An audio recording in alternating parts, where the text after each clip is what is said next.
Today is Wednesday, and for ELA direct instruction, you should have read chapter 16, Off to the Fair with Charlotte's Web.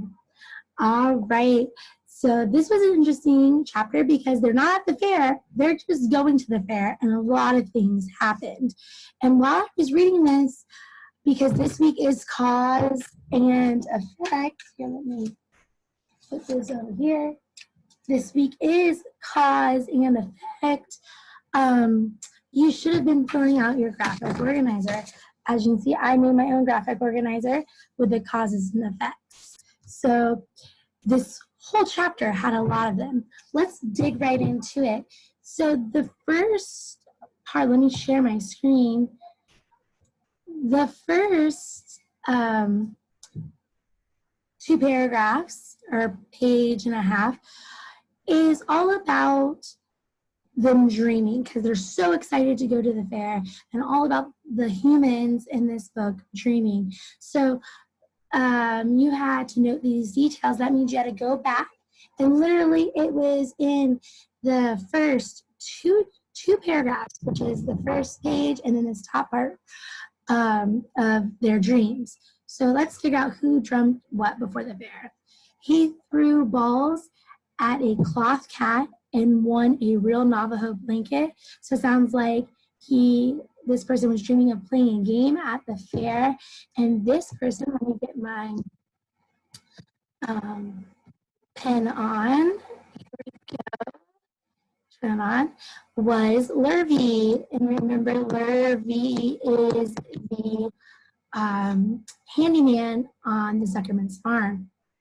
The Ferris wheel stopped and he was in the top car. That would have been Avery if you went back and saw that Avery was dreaming that one. All right, going on the swings make her sick, and that person was Fern. Fern felt sick going on those in her on the swings in her dream. She dreamt about a deep freeze unit.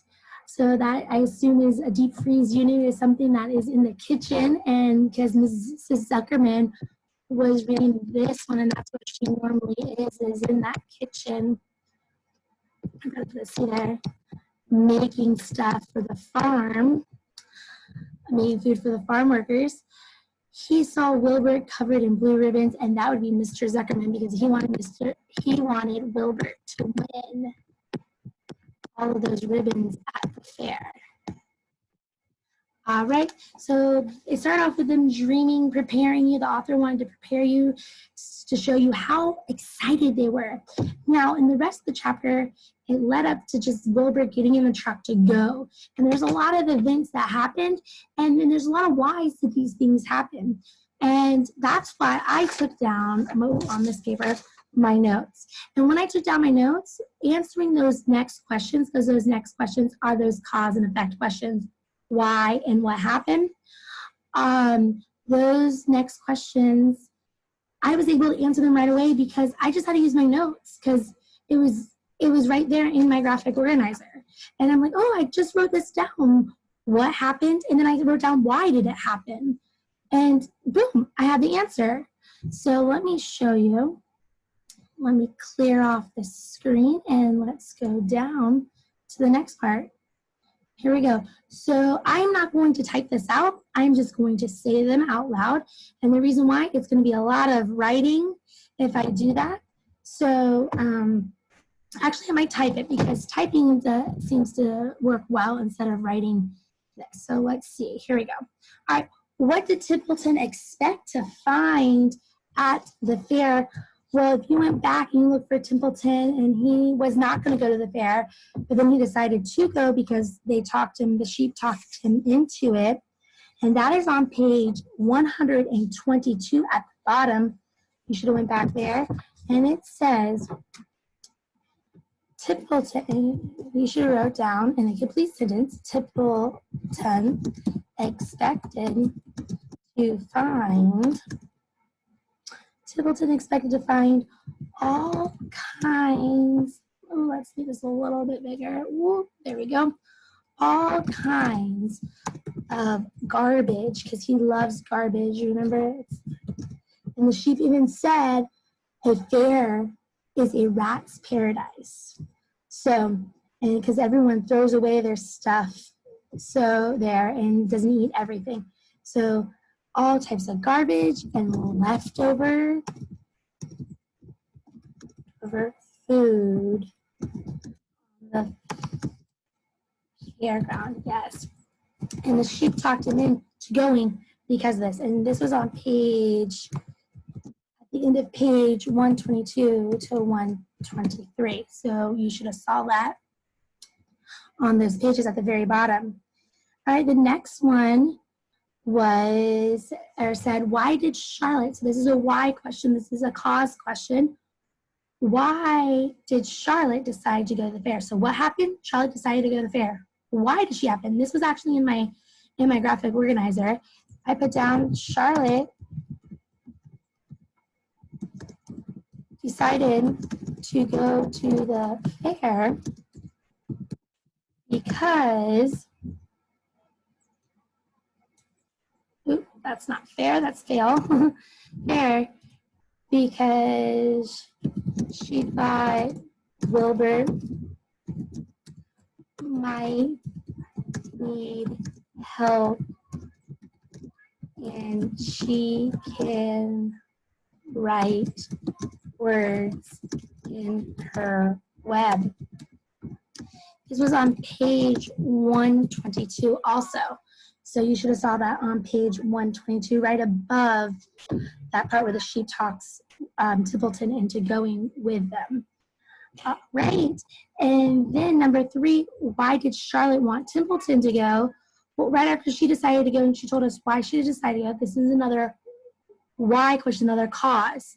So then Charlotte wanted Templeton to go. Why? Because Templeton could run her errands, and I said to run, it says in here, and I think Templeton better come too. I might need somebody to run errands and do general work. So that was on page 122, right there, to run her errands and do general work. Again, while I was reading, I stopped and I thought, what's happened and why is that happening? Because that's what good readers do. And I wrote it down on my cause and effect graphic organizer that we would normally do in class, and you should be doing it while you're reading too. And this was on page 122 also. So I saw this one too, and it was really easy for me to answer these questions because I just had to go back to my graphic organizer. And I already have it because I wrote it down. And I'm stopping and thinking during my text. All right, now I'm going to clear these off and go to question 4 and 5. Question 4 says, why did Templeton, or why, not Templeton, sorry, why did Wilbur faint? Well, we all know the whole reason, the whole goal they're trying to solve, the whole problem they're trying to solve is try not get Wilbur killed, and because they thought he was going to be eaten for Christmas dinner. And all the animals are trying not to do this, trying to come up with ideas, and Charlotte's writing everything in her web to come up with these great ideas so they don't kill him and eat him for Christmas dinner. However, Mr. Arabelle, which is Fern's father, said on page 126, it says, yes, he's a wonderful pig, he said. It's hard to believe that he was the runt of the litter, because remember, he was born on Mr. Arabelle's farm, not Mr. Zuckerman, and then sold to Mr. Zuckerman. You'll get some extra good ham and bacon, Homer, when it comes time to kill that pig. So he's just saying that, why did Wilbur faint? Wilbur, now remember, we don't start with because, we start with a complete sentence, even though this is a why question, a cause question. Wilbur fainted because Mr. Arabelle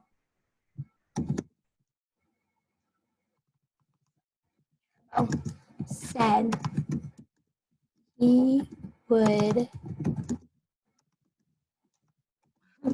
be good ham and bacon. He would be good. How about he would make? He would make good ham and bacon when it was time to kill him. Yes, because Wilbur is a pig, and that's what they do on farms to get bacon and ham. And so Wilbur fainted because he's like, no, I don't want that to happen to me. All right. And that was on page, oh, if you did not know that, that was on page 126. All right. Why did Mrs. Zuckerman insist on bathing Wilbur? Okay, so that was at the beginning of the chapter after they started dreaming, after the dreams, the author explaining their dreams.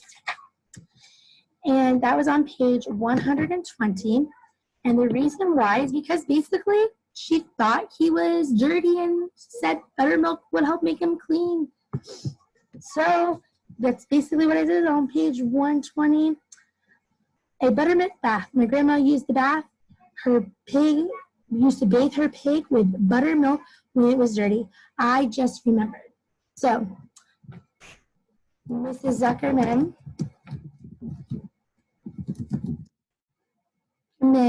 insisted on bathing Wilbur with buttermilk because he was dirty, and that is what her grandmother used to clean the pigs. All right, so there you go. There's our comprehension. Now, some of you, I know agenda, some of you might have done page 42, some of you might have not done page 42, but we're going to go ahead and check it. If you didn't, it's okay. But as you can see, I wanted you to really get those comprehension questions because they are the cause and effect questions. And if you are not doing your graphic organizer while you're reading the cause and effect, please do that. It will really help you answer those questions. You really need to answer the cause and effects questions, and by stopping and thinking while you're reading, asking what is happening and why that is happening. So remember, the what is the effect, and the cause is the why. And it's always easier to find the what first, then find the cause. So let's clear off this page. I'm going to stop sharing with you and then go and share my other page. Hold on one second. I'm going to go ahead and share that other page. Here it is. So you should have done this one. This one was very simple. You got to do compound words, and that you go back. Remember, compound words are two words put together to make one. And there was quite a bit of them, and they gave you a list of words to use. So I'm just going to go through some so you know. And I think I might just go ahead and write it down too, because it'll be easier. Buttermilk was the first one. We had pig pen, sunstroke. We had knot hole. We had head first, raincoat, donuts, side boards, and underwear. So there you go. We had those words that I saw in there. If you found another one, you let me know, but I'm pretty sure I checked all of them off from over here because this is the words you have to use. All right, let me clear that one. And let's go down to the next page. So this is syllabification. We did this last week, you guys. We've done this in our class too, where you break up the words into syllables and then you actually have to write it. So you break them up and we have to write them accordingly to their syllables. So here we go. You should have been able to do this just by clapping it out and then writing it down. Let's see if you did it the correct way. If you had trouble, you are always able to use a dictionary. Look up the word in the dictionary, and right after the word is the syllabification of that word. So here we go. The first one was, and I'm going to use my pen for this one. The first one was ribbons. So rib dash ribbons. The second one was suddenly.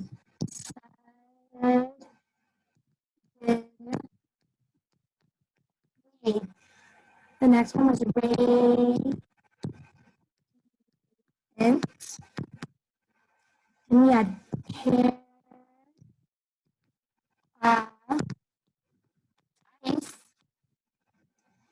We had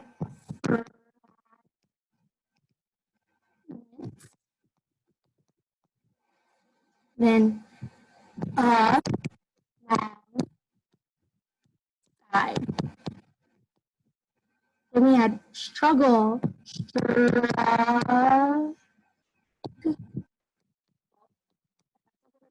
One struggle. So struggle, it's two. All right, then we had